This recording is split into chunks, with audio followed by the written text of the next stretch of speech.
Hello there, my sleepy fellows. Tonight, I invite you to rest your thoughts and let your mind drift to a place both familiar and fantastical, a place where portraits whisper, staircases wander, and owls deliver more than just letters. A place we know as Hogwarts School of Witchcraft and Wizardry.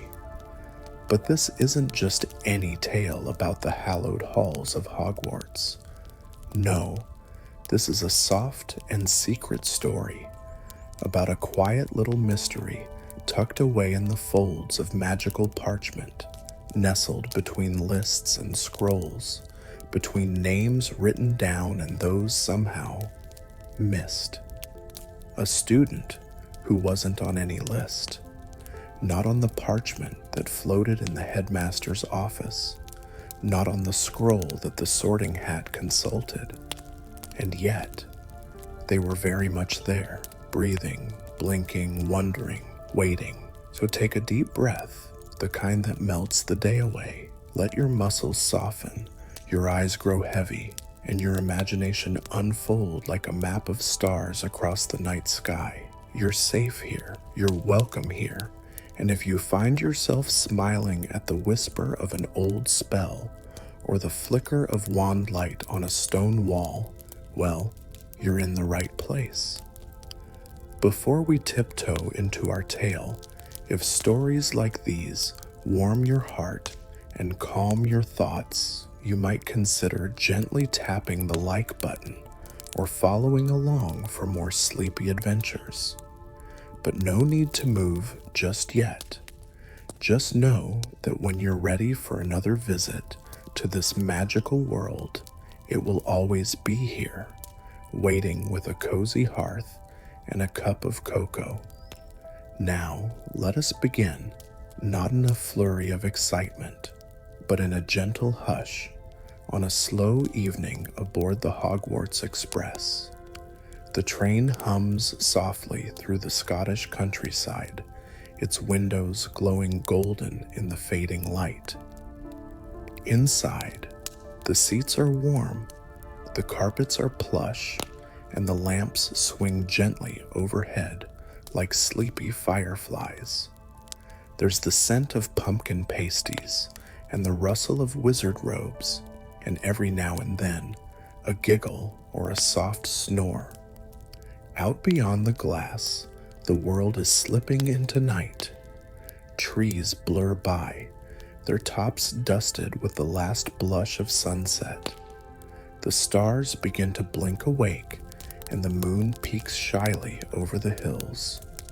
The train curves like a ribbon of dreams, its whistle low and distant, like a lullaby remembered from childhood. Somewhere in one of the train's compartments, nestled between laughter and luggage, our story waits. A soft anomaly, a magical ripple, a student no one expected, yet someone who will soon step into the castle and into the sorting ceremony, with a quiet question burning inside. Why wasn't I on the list? But for now, hush. The train is still moving, and our tale is just beginning. By the time the Hogwarts Express finally slowed and sighed its way into Hogsmeade Station, the night had fully settled in. Lanterns glowed like patient stars, and the air carried the cool, clean scent of pine and lake water. Among the sleepy students gathering their bags and smoothing their robes was Harry Potter himself, older now, calmer, carrying that familiar quiet curiosity he never quite lost. He stood with Ron Weasley and Hermione Granger, their voices low, comfortable, like well-worn blankets. Ron yawned, stretching his arms as he glanced toward the windows. "Every year," he murmured, "I forget how long that train ride feels." Hermione smiled softly, already scanning the platform as if Hogwarts itself might have rearranged overnight. Harry simply watched the lantern light flicker across the faces of first years, remembering how it once felt to be new, unsure, and quietly hopeful. Nearby, Professor McGonagall stood tall and composed, her presence steady and reassuring. She greeted students with nods and gentle instructions, her sharp eyes softened by familiarity. Beside her floated the faint shimmer of nearly headless Nick, drifting lazily through the air, humming an old tune only he seemed to remember. Even the ghosts felt calmer tonight, as if the castle itself was exhaling. Among the first-year students, clutching robes that still felt too long and shoes that echoed nervously against the stone, was one quiet child. Not loud, not frightened, just observant. Their eyes followed everything: the bobbing lanterns, the rippling lake, the towering silhouette of Hogwarts rising above the trees like a sleeping giant. There was no rush in their steps, no chatter spilling out, only a gentle awareness, as if they were listening for something no one else could hear. Hermione noticed them first. She always did notice things. She leaned slightly toward Harry and whispered, "That first year over there, do you recognize them?" Harry followed her gaze, his brow furrowing gently. He shook his head. Ron squinted, then shrugged. "Loads of first years," he said softly. "Hard to keep track." And yet, something about the child lingered in Harry's thoughts. Not urgency, not alarm, just a soft tug, like a page left folded in a book. The child met Harry's eyes for a moment, offered a small, polite smile, then looked away, perfectly content to remain unnoticed. As the boats carried them across the lake, moonlight dancing on the water, the quiet student sat still, hands folded, listening to the gentle splash of oars and the distant call of an owl. The castle doors opened wide, warm light spilling out to welcome everyone home. Somewhere inside, the Sorting Hat waited, humming its ancient songs, ready to call names one by one. Names written down, names remembered, and one name not written anywhere at all. The student felt no fear, only curiosity, and a calm sense that tonight, something very old and very kind was about to notice them. The great hall shimmered with candlelight, casting warm golden hues over the 4 long house tables. Above, the enchanted ceiling mirrored the sky outside, a rich twilight blue scattered with velvet clouds. The Sorting Hat, a patched and wise-looking thing, sat waiting on its stool, humming softly to itself, threads of thought drifting like smoke around it. First years lined up before the staff table, eyes wide and robes slightly too big, whispering nervously among themselves. The quiet student from the train stood at the end of the line, neither excited nor frightened, simply expectant, like they knew something, though even they weren't quite sure what. Professor McGonagall stood beside the Sorting Hat, scroll in hand, calling names one by one. Abbot Maya, Hufflepuff, Boot Colin, Ravenclaw. Names filled the hall like gentle ripples across a still pond. Cheers would rise from the tables, friends clapped and welcomed new faces, and still the sorting continued. But when the list reached its final few names, McGonagall paused. She frowned, looked down at the parchment again, and scanned it slowly. Then once more, the hall fell silent. She cleared her throat and lifted her gaze. Is there anyone here who hasn't been called? Heads turned, whispers began to stir again, like leaves in soft wind. The quiet child raised a hand. Every pair of eyes seemed to shift toward them, but they weren't embarrassed. They stepped forward politely, their voice gentle and clear. I wasn't called, Professor. McGonagall, who prided herself on precision, looked down at the list, then back at the student. Your name? Eliora, the child said. Eliora Weaver. No gasp, no drama, just a soft hush, the kind that comes when something unexpected brushes against the edges of the known world. The Sorting Hat tilted slightly on its stool. Well, it said aloud, its voice thoughtful and aged. That's curious. Dumbledore's eyes, twinkling behind his half-moon spectacles, shifted to McGonagall. She passed him the list. He scanned it slowly, then smiled. Perhaps, he said softly, she came the long way round. The other professors exchanged quiet glances. No panic, just curiosity. Come, Miss Weaver, McGonagall said, stepping back gently. Let's have the hat decide.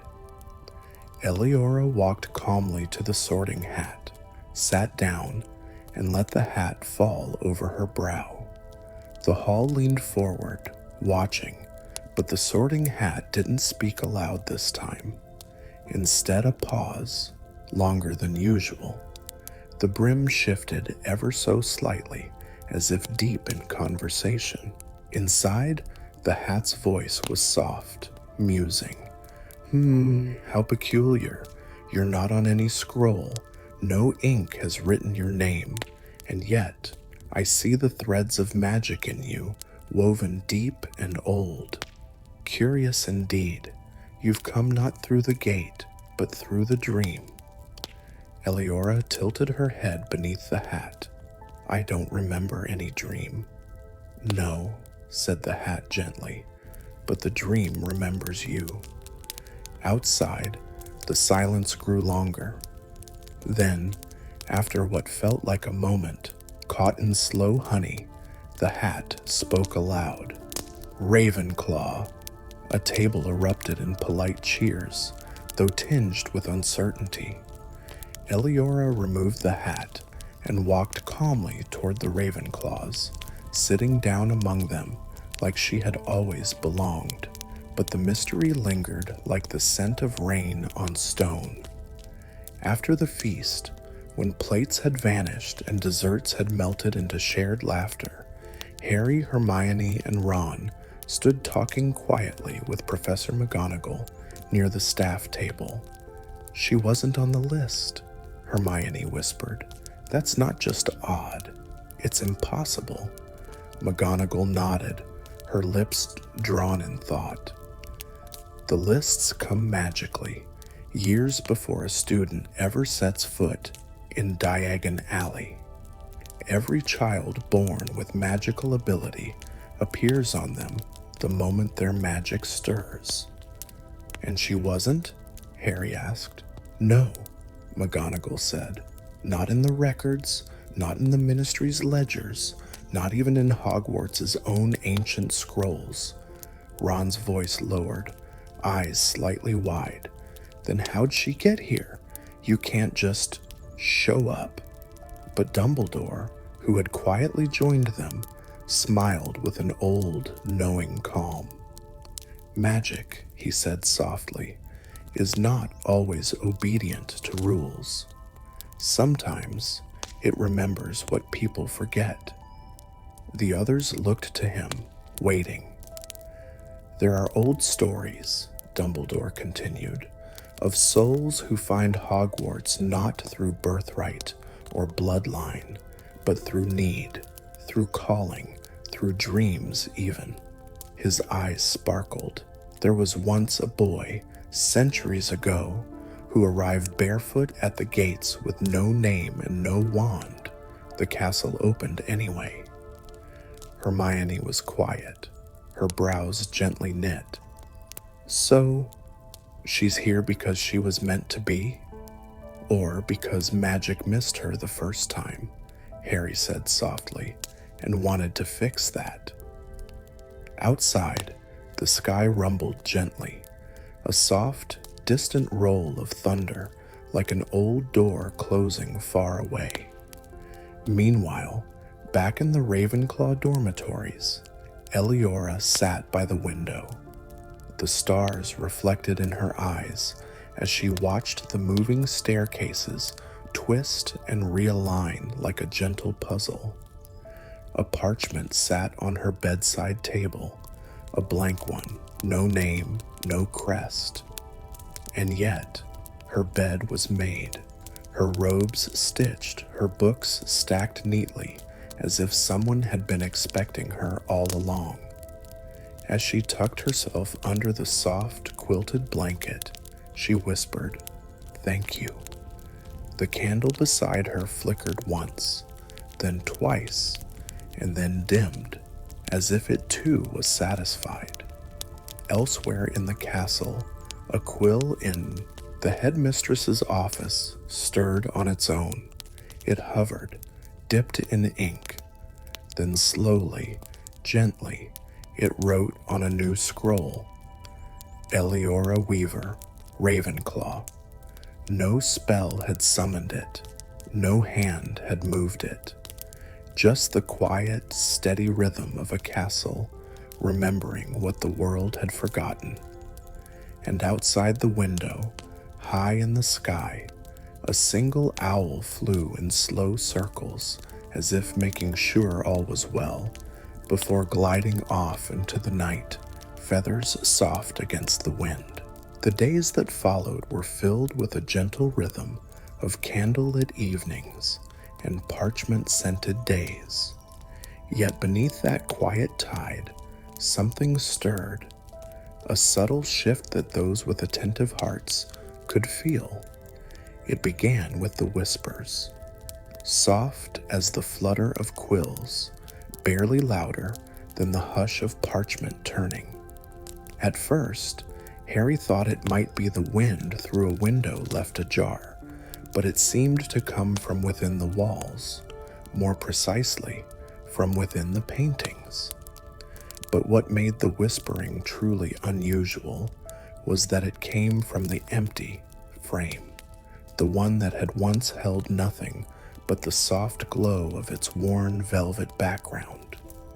Now, late at night, if someone dared to pass by with nothing but a flickering candle in hand, they might catch it, an impression, a rustle, a murmur not quite their own. Hermione had paused there one evening and heard what sounded like the tail end of a sentence. Not ready yet. She didn't speak of it immediately, not even to Ron or Harry. Instead, she began to observe, and as she did, she noticed other strange things. A curl of frost on the inside of the stone near the frame, as if winter's breath had pressed a kiss there, an odd flicker of movement in the edge of her vision, like a shadow slipping past. It wasn't until the portrait across the hall, a stern old wizard named Merwin, muttered under his breath, "She's almost here," that Hermione brought it up during one of their quiet fireside chats in the Gryffindor common room. Ron, poking at a marshmallow with his wand to roast it perfectly, looked up. "Who's almost here?" Hermione blinked. "That's the thing. I don't know, but I think someone is trying to return." Harry leaned forward, the flickering light catching in his green eyes. "You mean into the painting?" She nodded slowly. "Yes. That frame was never just empty, Harry. I think it was waiting."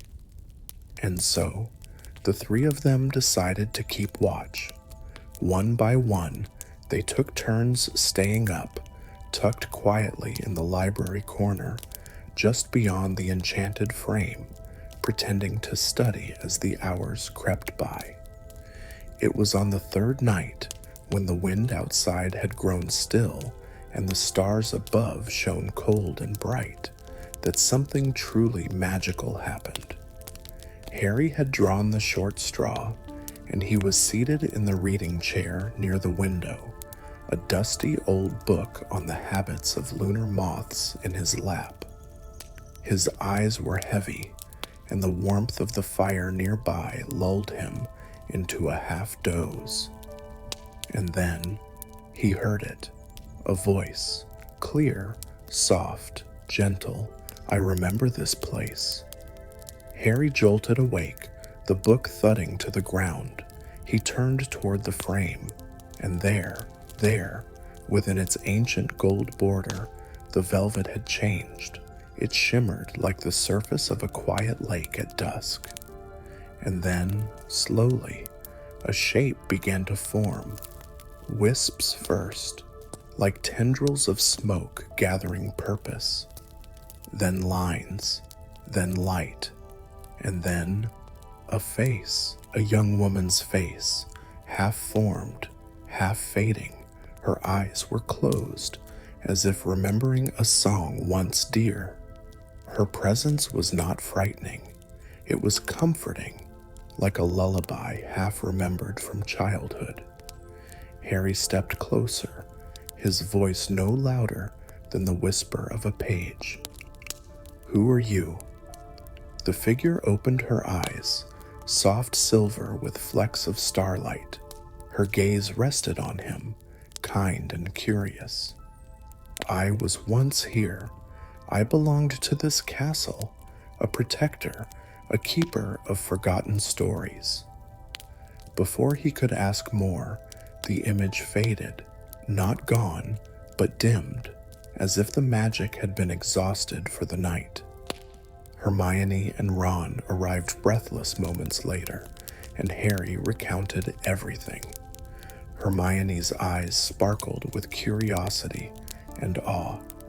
"A memory spirit," she whispered.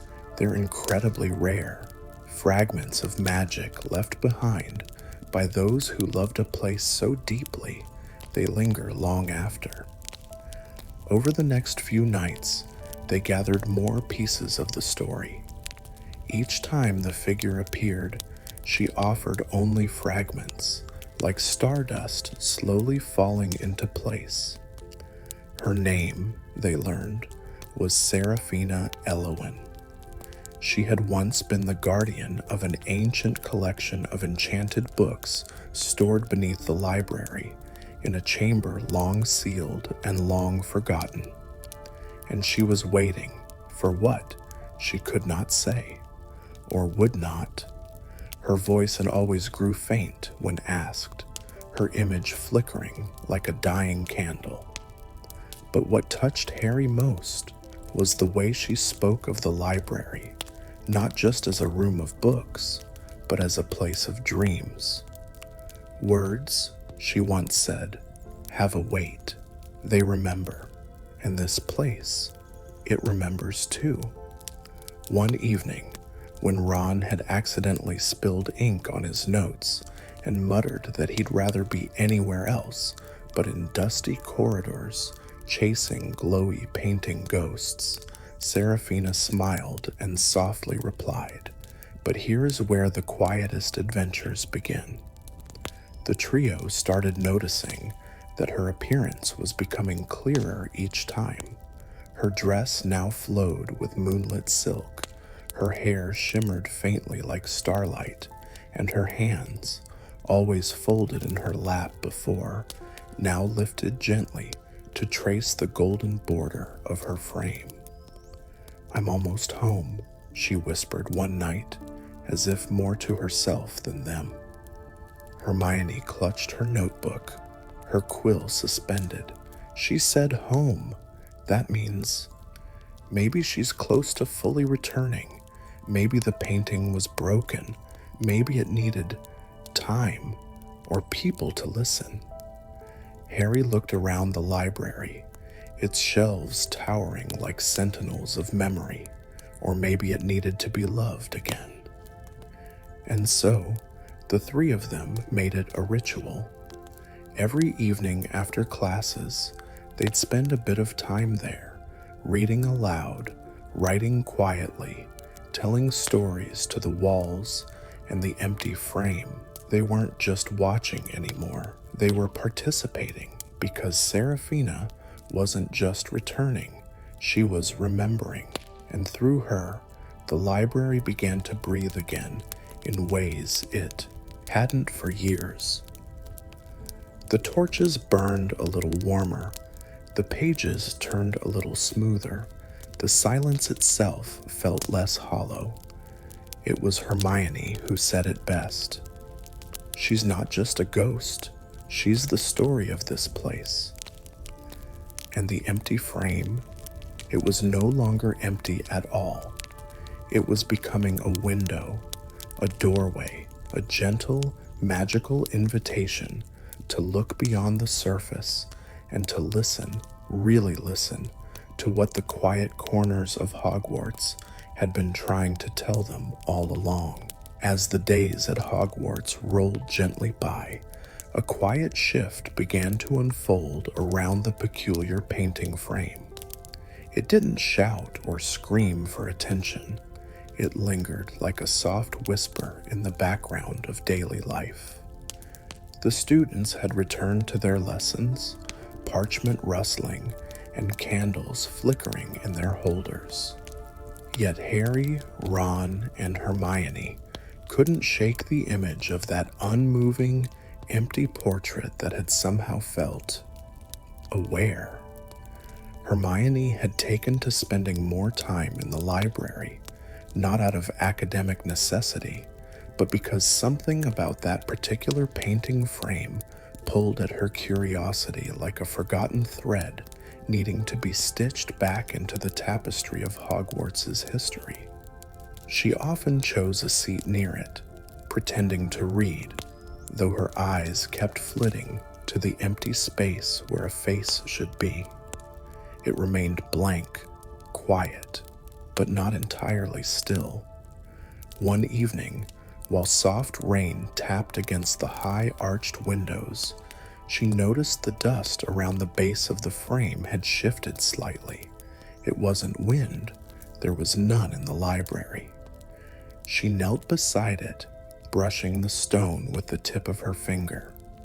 A single, almost invisible line etched into the stone beneath it caught her attention. It looked old, very old, as though it had been carved when Hogwarts was still new. The marking curved delicately, like part of an ancient rune. Hermione frowned and pulled a notebook from her bag, sketching the curve with a charmed quill. That night in the common room, she cross-referenced it with a dusty volume she'd borrowed, Runes and Hidden Doorways of the First Era. Ron had fallen asleep beside her, and Harry was halfway through a game of wizard chess with Neville, but her thoughts stayed locked on the symbol.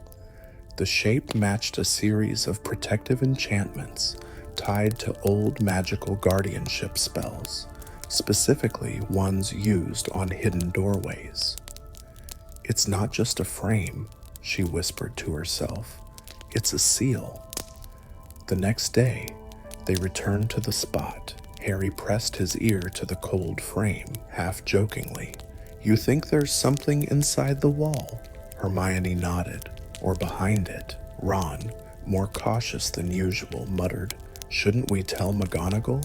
"We will," Hermione assured him, "but I want to understand what it is first." It could be nothing, or it could be something forgotten.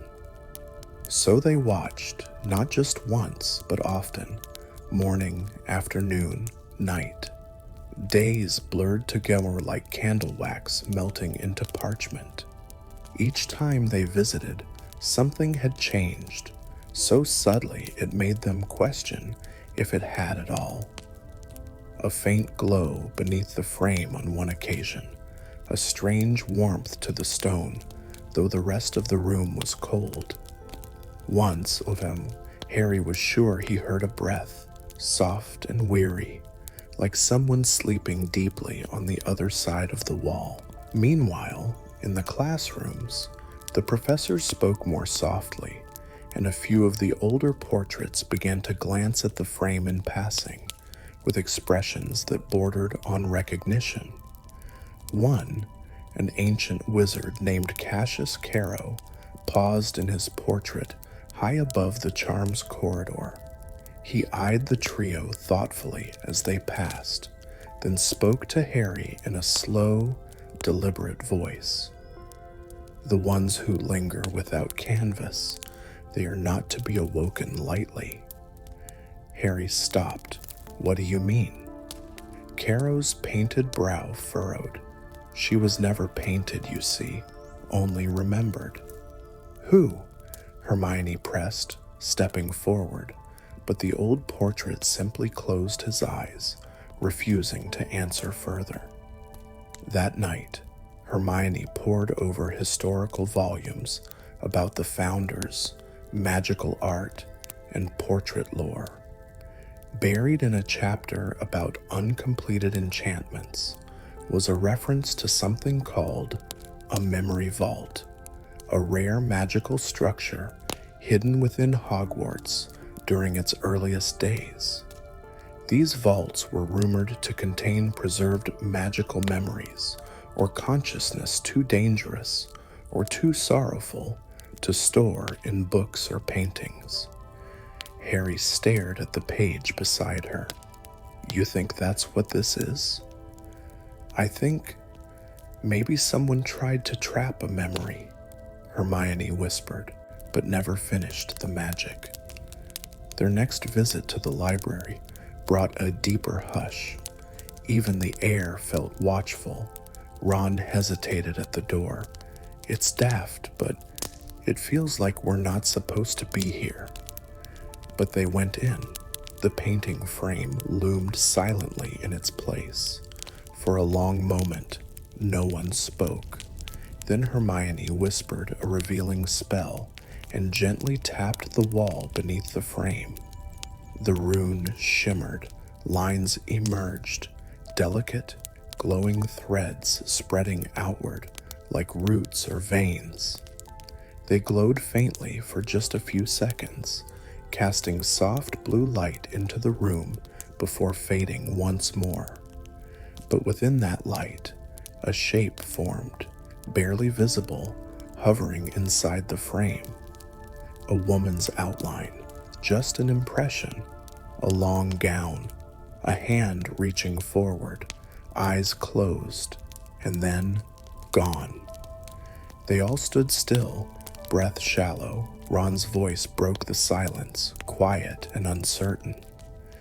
"Did we just see a ghost?" "No," Hermione said, her voice barely more than a breath. "Not a ghost. A memory trying to remember itself." It was after midnight when they snuck back to the Gryffindor common room. The fire long burned low, casting the furniture in flickering amber. Neville had nodded off on a couch, a book draped over his chest. Harry sat down in the corner, staring into the flames. "What if someone put her there?" he asked softly, "to protect her or to forget her?" Neither Hermione nor Ron had an answer, but from that point forward, the library frame became their quiet obsession. Each visit yielded a little more. A whisper on the air, a shifting light, and eventually the image returned, clearer than before. The woman's face was calm, her eyes still closed, but she looked less lost, more present. And one evening, she opened her eyes, only for a second, but it was enough to freeze Harry's steps. "She saw me," he whispered. They hurried back, hearts thudding not from fear, but something deeper, like they had touched an ancient thread of magic not meant to be disturbed, yet longing to be remembered. In the days that followed, the trio researched tirelessly. Hermione discovered an old tale from the time of the Founders, a young enchantress who had fallen into a deep, magical sleep after binding her memories to protect knowledge too powerful to destroy. No portrait was ever made of her, no grave, only a whisper of her name, Elaris. Ron looked up from the old parchment. "You think she's still dreaming?" Hermione closed the book with a soft thud. "No, I think she's starting to wake up." The painting frame remained silent, but the library began to feel different, warmer, like it had exhaled after holding its breath for a century. And somewhere beneath the stone, behind ancient wards and forgotten spells, a quiet story was stirring again. The corridors of Hogwarts held their breath as morning light spilled gently through arched windows, tracing golden paths along the ancient stone floors. It was the kind of morning that made time stretch slowly, peacefully, as if the castle itself were savoring the calm. Soft owl feathers still drifted near the rafters of the great hall, remnants from the early morning post. Breakfast clinked quietly on plates. Conversations were hushed and dreamy. The sorting feast was a memory now, but the curious tale of the girl with no name on any list still lingered like the last note of a lullaby. Elira sat near the window of her temporary dormitory, her fingers curled around a warm cup of cocoa Madame Pomfrey had thoughtfully sent up. Her bed wasn't in Gryffindor or Ravenclaw or any house for that matter. The headmistress had arranged a quiet chamber just off the hospital wing while they looked into the matter. But Elira didn't mind. She liked the silence. The old curtains whispered when the breeze touched them. The portraits were kind and sleepy, and every morning the sorting hat appeared again, waiting patiently on its wooden stool near the fireplace. Today was the fourth morning, and today Elira finally rose, walked barefoot to the hat, and asked, "Why me?" The hat didn't answer right away. It simply swayed ever so slightly, as if considering a long-lost melody. Then it said, "That is the question I've been waiting for." Elira blinked. "But I asked you that the first night." The hat chuckled, a soft cloth-muffled chuckle. "That night you asked out of fear. Today you ask with wonder." A warm silence filled the room. "Would you like to see what I see?" the hat offered gently. "Not the future, not the past, just the path." She hesitated, then nodded. Elira closed her eyes as the sorting hat was placed upon her head once more, not by McGonagall this time, but by her own steady hands. The fabric settled like a hush over her hair, and the world tilted. She wasn't in the room anymore. She stood in the middle of a long hallway lit by candlelight, the portraits on either side unfamiliar but alive with quiet attention. This place wasn't Hogwarts as she knew it. It was Hogwarts as it might have been, or might yet be, a reflection in still water, a hallway of choices. "You don't come from any of the known lines," the hat whispered within her mind. "No record, no parchment, and yet the castle let you in." Elira walked slowly, her feet making no sound. "Because I belong?" "Because you were called," the hat replied. "Some magic is not traced by quills or governed by rules. Some is woven into the breath of the world itself." She passed a door carved with the sigil of Ravenclaw. Quiet intellect hummed behind it. The next, with Gryffindor's proud lion, radiated courage like firelight. Then Hufflepuff, warm and steady like garden soil in spring. Slytherin's was last, its silver serpents winding with ambition and ancient charm. The hallway curved ahead, revealing something else. A fifth door. It was smaller, older, its wood faded like a story passed down too many times. No emblem, no colors, just a gentle pulse of light behind the grain.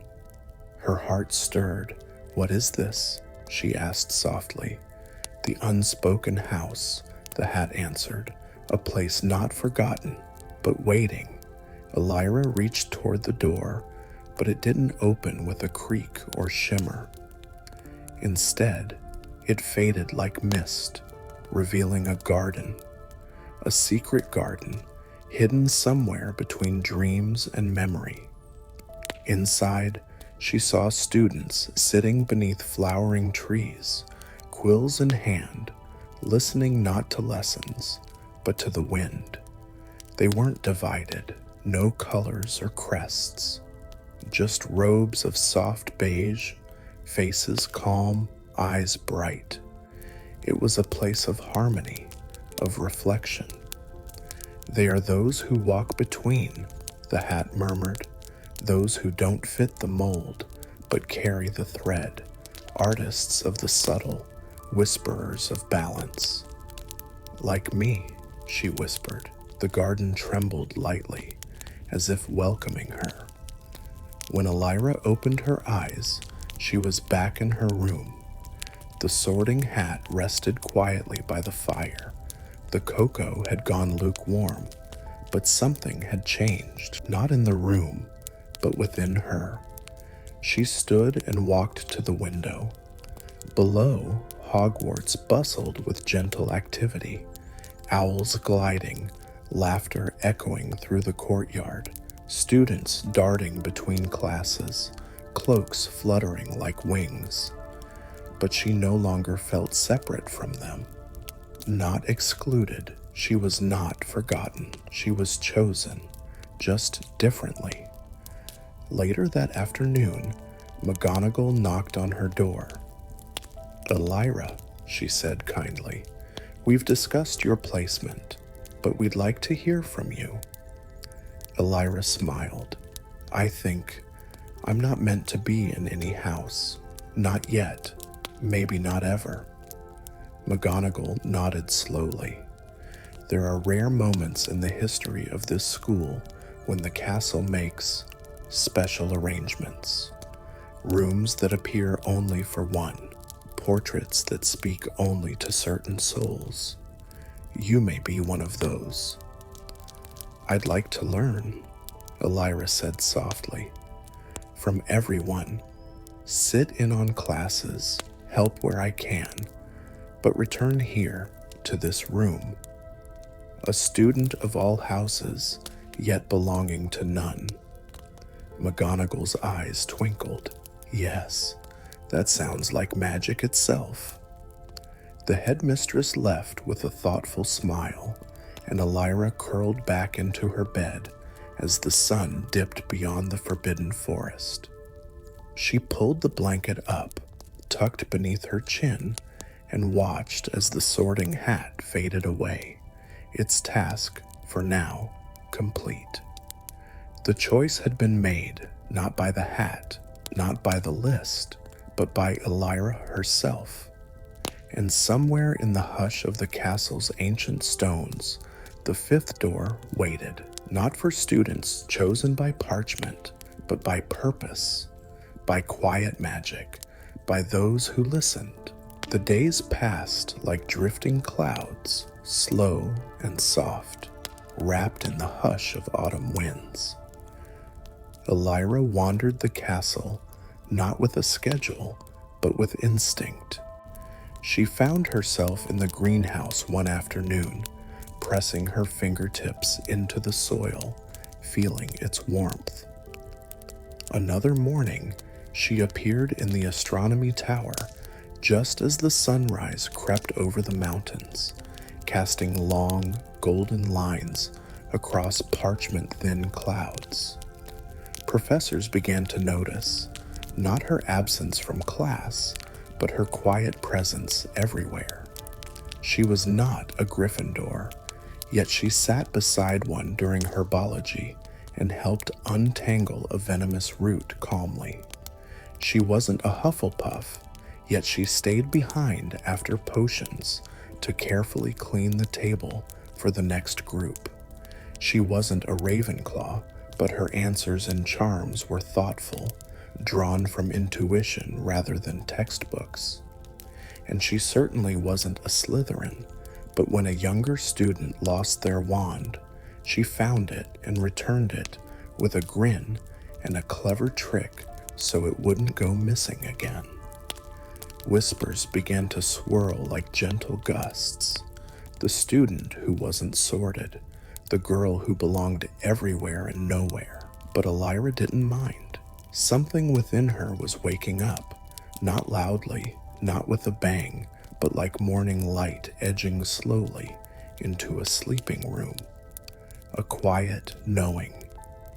It was during one of her soft walks through the lesser-known parts of the castle, those sleepy corners where the air felt older and the magic deeper, that the real revelation came.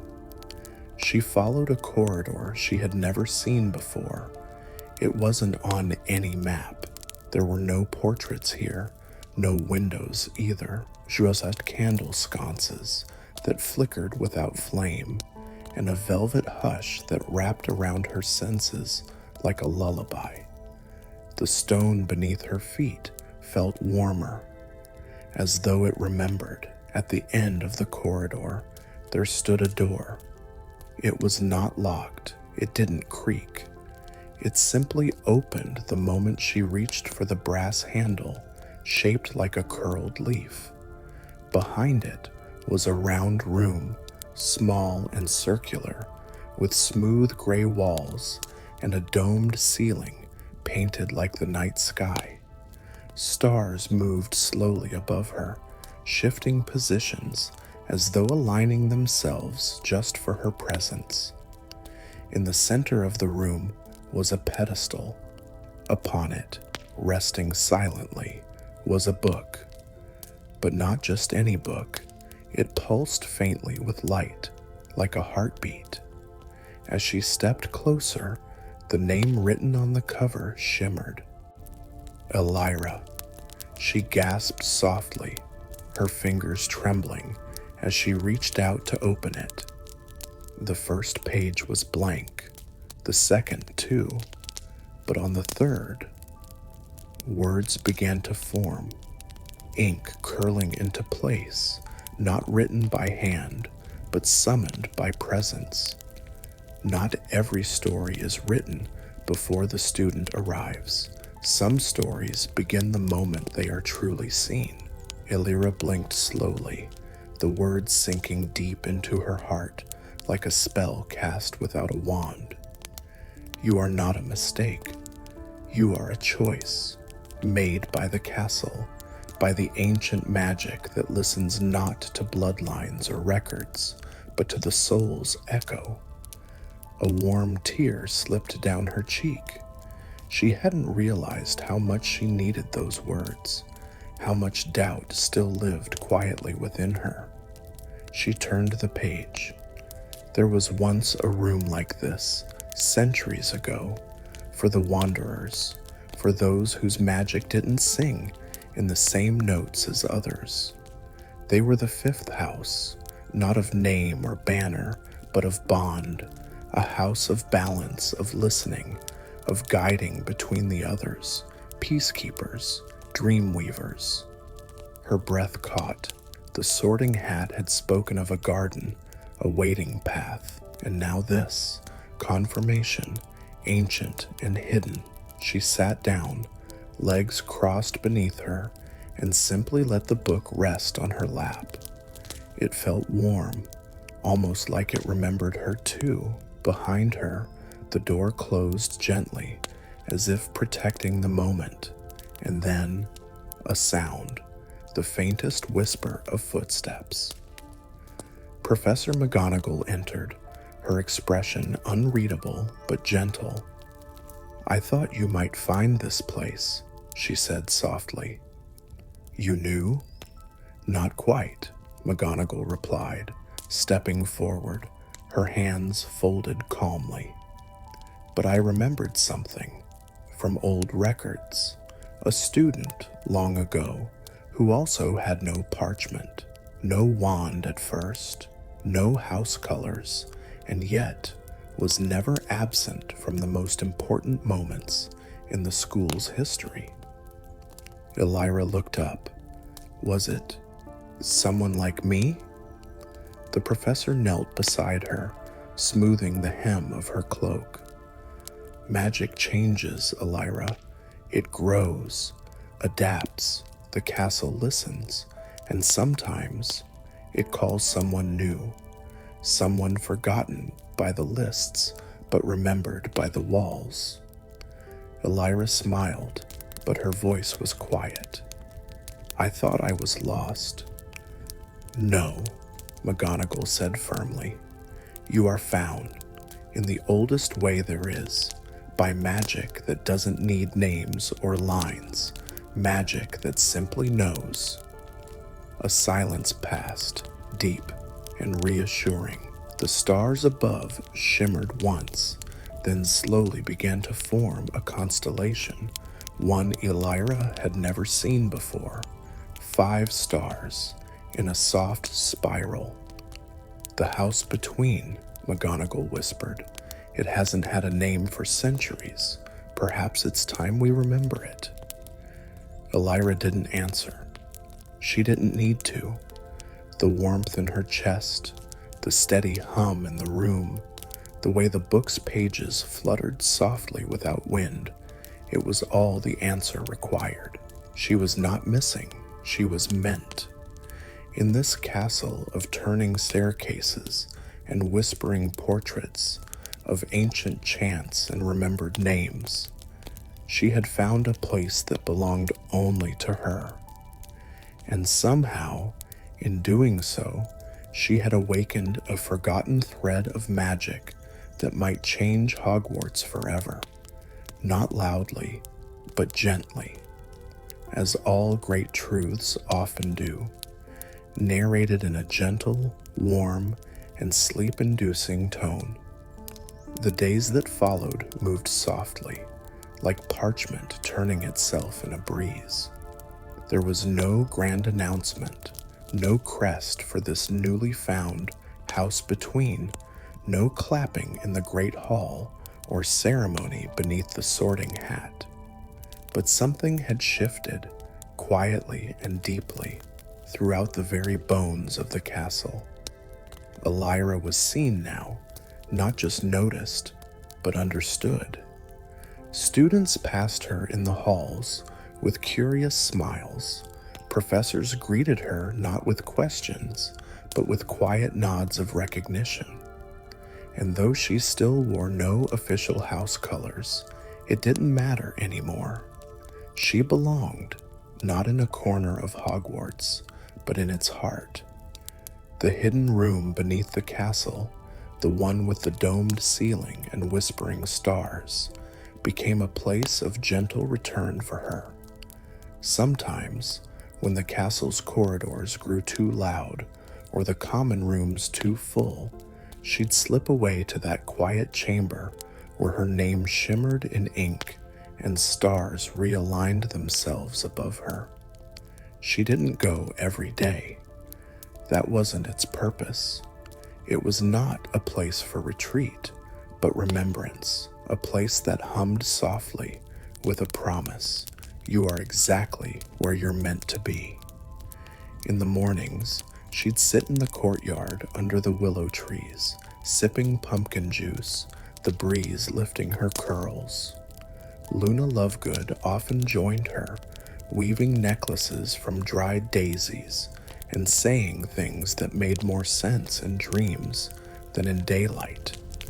They laughed together, not loudly, but in that way where your eyes close and your chest feels light.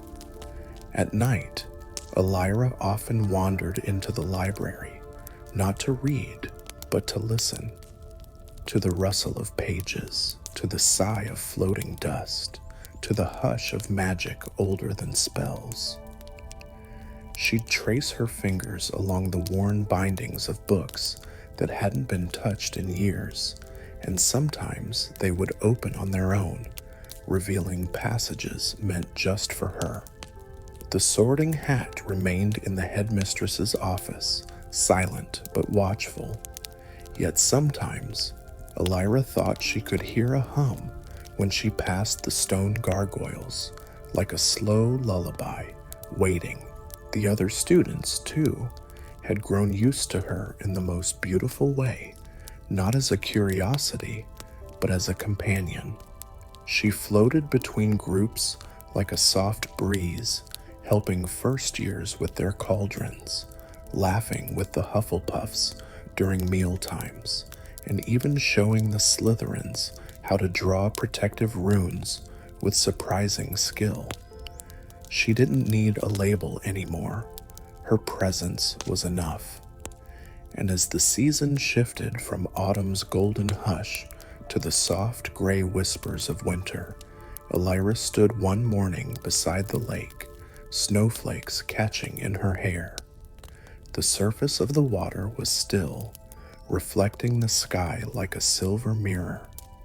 She closed her eyes and whispered a wordless thanks to the castle, to the magic that had waited for her, and to herself for trusting the path no one else could see. Behind her, the castle rose with its ancient grace, windows glowing like sleepy eyes, towers leaning into the cold with quiet strength. Somewhere deep inside its stone heart, an old book continued to write her story, not with rules or declarations, but with wonder, softness, and the warm breath of dreams. And so, with no parade, no feast, and no banner hanging from enchanted ceilings, a quiet truth settled into the walls of Hogwarts once more, that sometimes the most important magic isn't the loudest, the brightest, or the most recognized. Sometimes it's the magic that simply remembers. The soft hush of night descended gently upon the castle, casting the corridors in a velvet blue stillness. Outside the enchanted windows, the stars began their quiet shimmer, reflected faintly in the black lake far below. Within the common rooms, laughter dimmed to whispers, and glowing embers in fireplaces danced their final sleepy flickers. Hogwarts, in all its sprawling mystery, was preparing to rest. And somewhere deep within its heart, one small soul had finally found their rhythm within the castle's curious beat. Elia sat quietly on the windowsill of a seldom-used tower, the sorting hat beside her once again, not commanding, not sorting, but simply keeping her company. The stars seemed brighter tonight, or perhaps it was the newfound stillness inside her that made them so. For the first time since stepping through those grand doors, she no longer felt like a question mark. She felt like a sentence that had found its period, not defined by a house, nor a list, nor anyone else's expectations. Simply, Elia, a child welcomed by a castle that had seen countless generations and still made space for one more heart to call it home. You know, the Sorting Hat said softly, breaking the silence, sometimes the magic doesn't follow parchment, it follows people. Elia smiled. I think I understand now. The hat gave a small nod, the brim dipping like a bow. Then my work here, I believe, is quite done. As it vanished gently into the candlelit shadows, Elia remained at the window, watching as the lights across the grounds blinked out one by one. There was comfort in this routine, the quiet closing of the day. Not dramatic, not loud, just peaceful. The kind of peace that tells you you're right where you belong. Down below, an owl flew silently across the courtyard, and from somewhere in the night, a soft lullaby from the portraits echoed faintly, a hum as ancient as the stones themselves.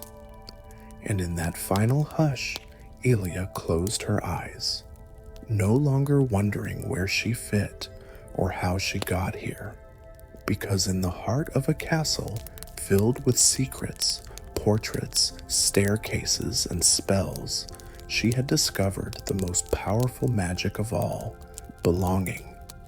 Even when you're not on any list, some places still remember your name, and Hogwarts always remembers.